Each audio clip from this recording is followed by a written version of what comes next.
అన్నా ఎట్టైనా జబ్బు సంపాదించాలనా, సంపాదించి కోటీసు అయిపోవాలనా ఎట్నా? అవునరా, ఎట్టనా సరే ప్రపంచంలో కన్నా మనం పెద్ద బిల్డింగ్ కట్టాలరా. ఎట్నా అదేనా? ఒక పెద్ద కారు, 2 కోట్ల కారు, ఆడి కారు కొనియాలన్నా మనం.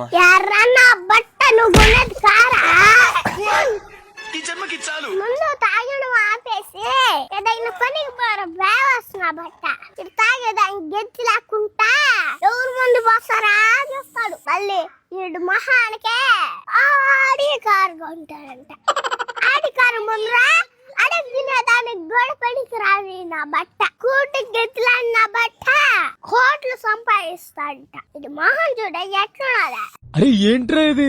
అక్క ఒరే ఇంకొకసారి వచ్చి మాటలు మాట్లాడారా తాగుబోతున్నా బట్ట. అమ్మాయి నా బట్ట చేస్తాడా కోట్లు తెస్తాడంట. ఆ శివమ్మ ప్రపంచంలో ఉన్న పెద్ద ఇల్లు కడతాడంట. ఈ తాగుబోతున్నా బట్ట చేరే శివమ్మ కూడా చెడిపోయాడు. మేమేం అనలేదమ్మా, ఏదో డబ్బు సంపాదించడం గురించి ఆలోచిస్తా ఉంటే ఈ బుడ చూడమ్మా ఎంత అల్లరి చేస్తుందా.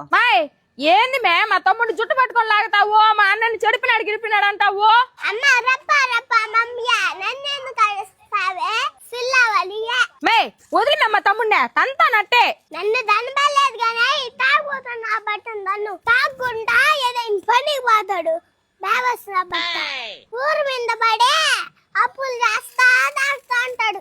అప్పులా మా డాడీ గట్లకు యాదేస్తున్నాడు. ఈ తాగుతున్నా బట్ట తాగేది మమ్మల్ని నేర్పించేది. మీ తమ్ముడు చేసినటువన్నీ కనిపించవు చిల్లవల్లి అక్కకి. పోనే ఇంకొకసారి తాగని చూడాలా అప్పుడు చెప్తే ఈ సంగతి. నిజంగా చెప్తున్నానండి, ప్రపంచం అంతా దొంగ నా కొడుకు. నిజంగా నాకు అక్క అప్పుడు చూడక్క ఎటు మాట్లాడుతా ఉందా? రే నువ్వు చేసేదంతే అప్పుడు మాట్లాడేదంతే పో. వర్ణించలేని బాధరా. అక్క అక్క అక్క ఏమమ్మా ప్రపంచంలో అంతా పెద్దలు కడతావా? సర్లే నీకు ఒక దండం.